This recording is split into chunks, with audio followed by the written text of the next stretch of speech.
Hello to everyone. मैं अर्जुन अभ्यास मंत्र योगा में आप सबका स्वागत करता हूं। दोस्तों, हमारी यूजीसी नेट एग्जाम प्रिपरेशन की जो प्लेलिस्ट है उसकी वीडियोस को अब हम आगे कंटिन्यू करेंगे। एंड आज ही हमारे one of the viewer Jyoti Khandelwal जी का भी हमारे पास मैसेज आया आगे वीडियो कंटिन्यू करने के लिए। तो चलिए हम टॉपिक को हम स्टार्ट करेंगे। तो हमने यूजीसी नेट का जो सिलेबस है उसमें हठ योग का टॉपिक लिया है और उसमें भी पर्टिकुलरली हठ योग प्रदीपिका। तो अभी इंट्रोडक्शन से रिलेटेड टॉपिक्स चल रहे हैं। तो आज की वीडियो में हम टॉपिक स्टार्ट करते हैं, relation of kundalini, sushumna and chakras. इसमें हम ये जानेंगे कि कुंडलिनी शक्ति को जागृत करने से पहले सुषुम्ना और चक्रास को जागृत करना क्यों जरूरी होता है। अब चक्रास क्या होते हैं उसको हम समझते हैं। तो chakras are nothing but the junctions. वो जंक्शन होते हैं जहां से एनर्जी हमारे बॉडी में डिस्ट्रीब्यूट होती है। एनर्जी फ्लो करती है नाड़ियों में। नाड़ियां आर नथिंग बट सर्किट। तो चक्रास हो गए जंक्शन जहां से एनर्जी जो है डिस्ट्रीब्यूट हुई, नाड़ियां हो गई जहां पे एनर्जी फ्लो करती हैं। बट अगर जो पाथवे है, जो चक्रास है, वहां पे ब्लॉकेज आ जाए तो एनर्जी प्रॉपरली फ्लो नहीं कर पाएगी बॉडी में। इसीलिए चक्रास का अवेकनिंग, उनका प्योरिफिकेशन काफी इंपॉर्टेंट एस्पेक्ट है। अदरवाइज एनर्जी इम्प्रॉपर वे में हमारे बॉडी में फ्लो करेगी। अब क्या टेक्निक है चक्रास को जागृत करने के लिए? तो प्राणायाम एक ऐसी टेक्निक है जो चक्रास को अवेकन करने में और उनको प्यूरिफाई करने में मदद करती है।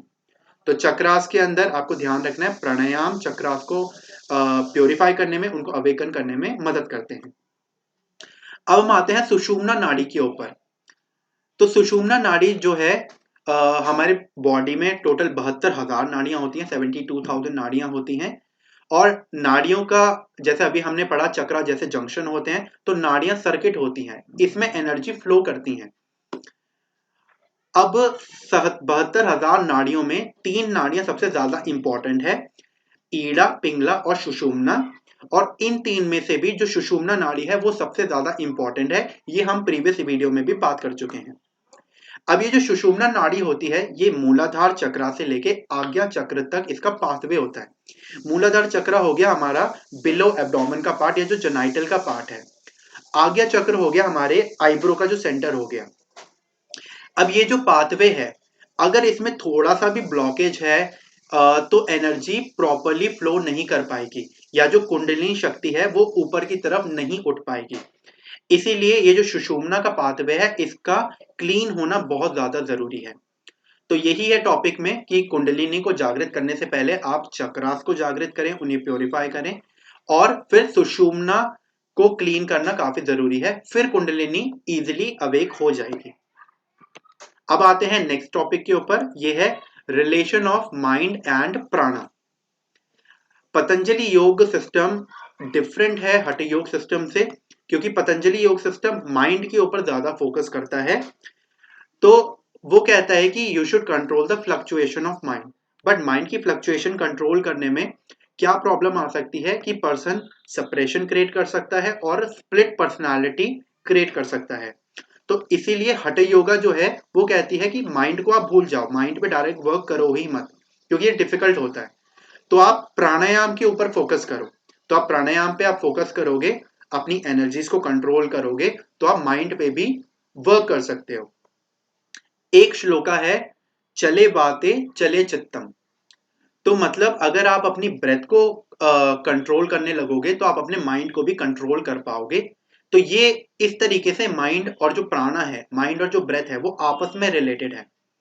उदाहरण के तौर पे, एग्जाम्पल के तौर पे देखें तो जब आपने देखा होगा, अगर आप गुस्से वाली स्टेट में होते हो तो आपकी ब्रेथ ऊपर नीचे हो जाती है।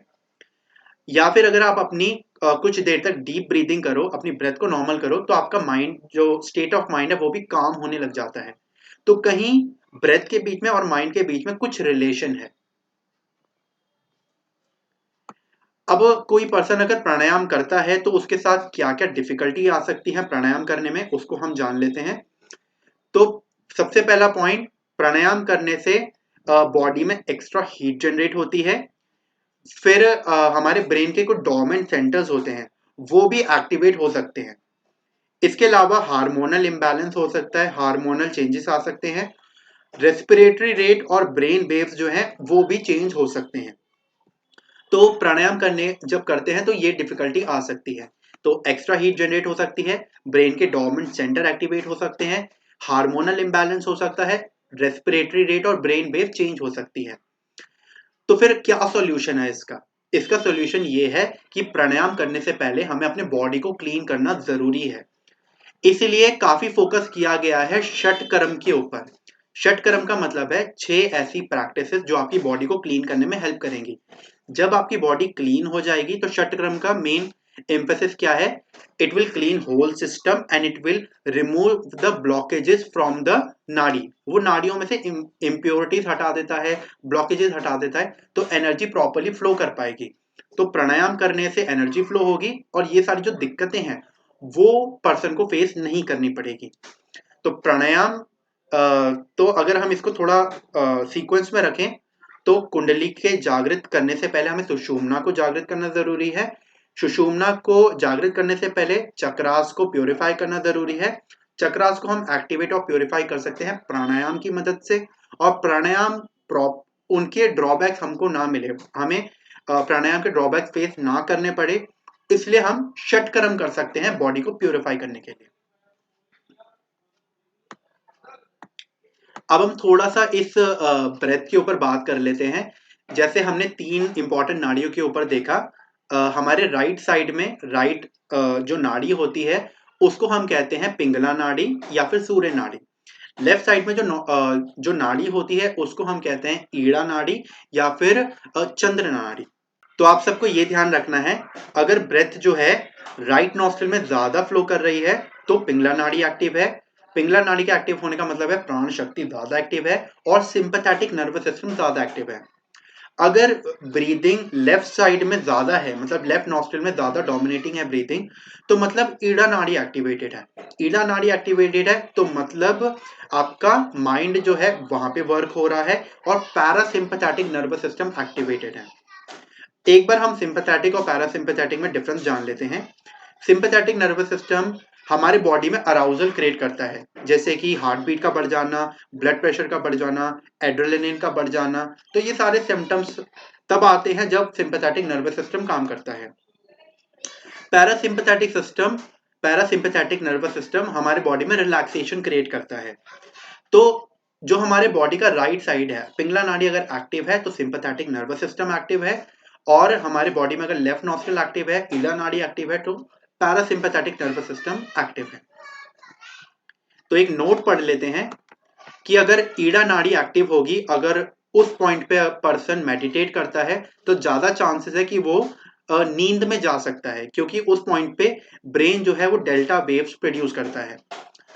अगर पिंगला नाड़ी या राइट नॉस्ट्रिल एक्टिव है, उस पॉइंट पे अगर पर्सन मेडिटेट करे तो हो सकता है कि उसको ज्यादा थॉट्स आए, क्योंकि उस पॉइंट पे ब्रेन डेल्टा वेव्स प्रोड्यूस कर रहा होता है। अगर जो ब्रेथ है वो दोनों नॉस्ट्रिल में इक्वली जा रही है, इसका मतलब है सुषुम्ना एक्टिवेटेड है। इस पॉइंट पे अगर मेडिटेट किया जाए तो मेडिटेशन काफी इजी हो जाएगा। चलिए अब बढ़ते हैं अगले टॉपिक पे, that is the therapy aspect. Therapy का मतलब हम समझ लेते हैं पहले। थेरेपी एस्पेक्ट ऑफ हठ योगा। थेरेपी का मतलब होता है कि कैसे आप डिफरेंट डिजीज को आप ट्रीट कर सकते हो।